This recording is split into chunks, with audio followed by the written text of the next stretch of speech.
All right, today we're going to dive into the incredible mythology behind one of the most famous and wealthiest sacred places on the entire planet, the Tirupati Temple. It's known as Bhu Vaikuntha, which literally means heaven on earth. And you'll see why. It's a place where these ancient stories aren't just in books. They're happening right now, every single day. So let's just jump right in with a wild question. How on earth did a single kick lead to the creation of the world's richest temple? It sounds completely made up, right? But believe it or not, the entire origin story of this amazing place starts right there, with one moment, one test of the gods that goes wrong, and one really, really shocking kick. So where did it all begin? Well, it starts with a great sage named Brigu. You see, all the sages were trying to figure out which of the three main gods, Brahma, Shiva, or Vishnu, was truly the greatest, the most worthy of their offerings. So they sent Brigu on a mission across the cosmos to test them and find out. So Brigu visits Brahma, then Shiva, and he's not very impressed. Finally, he gets to Vaikuntha, Vishnu's home, and he finds Vishnu resting, having a private moment with his wife, the goddess Lakshmi. Brigu feels totally ignored, totally disrespected, and in this flash of absolute rage, he does something unthinkable. He storms right up to Vishnu and kicks him right in the chest. Now, this is where it gets really interesting, because the reactions couldn't be more different. Vishnu, in his infinite patience, doesn't get angry. Instead, he actually grabs the sage's foot and starts massaging it, asking, "Oh, wise one, I hope I didn't hurt your foot?" But Lakshmi? She is absolutely furious. You have to understand, Vishnu's chest is her sacred home, and she just saw it get desecrated, and her husband didn't do anything about it. For Lakshmi, this was the last straw. She felt completely dishonored, like her sacred space had been violated and nobody defended it. So, in a wave of anger and sorrow, she just leaves. She abandons heaven, leaves Vaikuntha, and comes down to the mortal world, to Earth. And that one act sets everything else in motion. So, what's a god to do? Vaikuntha is now completely empty and silent without Lakshmi. Vishnu is heartbroken, so he follows her.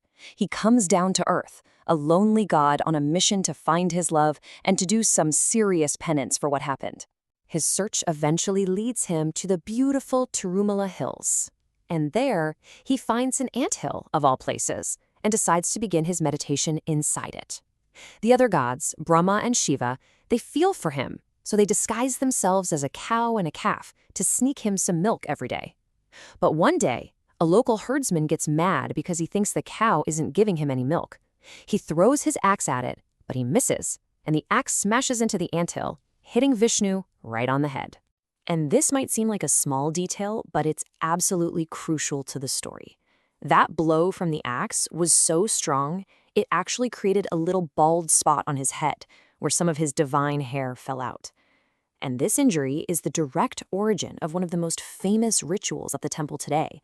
You see, a celestial princess named Neela Devi saw this happen, and she just couldn't bear the thought of the Lord's perfect beauty being flawed in any way. So, in this incredible act of pure devotion, she immediately cuts off a piece of her own gorgeous hair, and, using her powers, she magically implants it onto his head.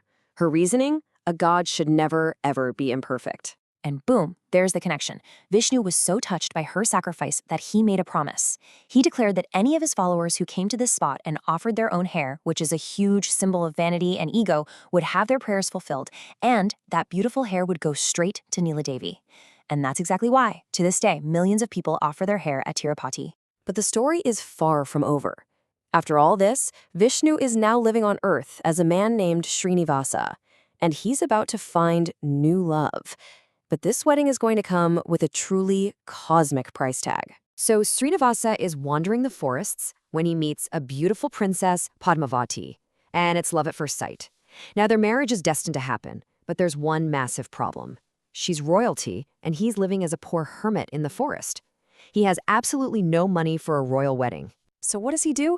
He goes and gets a loan. But not from just anyone. He goes to Kubera, the treasurer of the gods, the god of wealth himself, and borrows a colossal amount of gold. But the terms were pretty intense. The loan, plus all the interest, had to be paid back in full by the end of our current era, the Kali Yuga. And there it is again, another direct link from myth to reality. That ancient cosmic debt is the whole reason for the temple's donation box, the hundi. When devotees put money in that box, they believe they're doing more than just donating. They're actively helping Lord Srinivasa pay back the interest on his eternal loan. How incredible is that? Okay, so we've talked about the stories, but now let's talk about the place itself. Because the very ground at Tirumala is sacred. Those 7 hills aren't just rocks and dirt. They are considered a living, breathing, divine being. The main temple is built on the 7th hill, which is called Venkatadri. But get this, the entire range of 7 hills is believed to be the 7 heads of Adishesha, the gigantic cosmic snake that Vishnu himself rests upon in the celestial ocean. So when you're there, you're not just hiking up a mountain. You are, quite literally, walking on the body of a god. And each hill has its own special purpose, named for a different god or divine figure. You've got Garudadri, the hill for Vishnu's eagle Garuda. There's Niladri, the hill for the princess Nila Devi. There's even Anjanadri, which is believed to be the birthplace of Lord Hanuman. The entire landscape is a divine map, which is really why they call it heaven on earth. So we have these amazing, powerful stories. But what makes Tirupati feel so alive today are the endless personal stories, the modern-day miracles that people experience. It's where that line between the ancient myth and their own lives just completely vanishes. I mean, listen to this one story from a visitor. She and her friends were really craving one of the temple's famous ladus, but the line was just miles long. They were just talking about it amongst themselves, and literally not even 10 seconds later, a total stranger walks up, puts a ladu in her hand, and just walks away. Or how about this one? During a huge festival, they needed volunteers to help carry the Lord's sacred palanquin. They were about to pick someone else when one of the organizers just stopped, pointed into the massive crowd at one random guy, and said, "No, send him." And just like that, he was chosen for this unbelievable honor. You see, it's this powerful combination.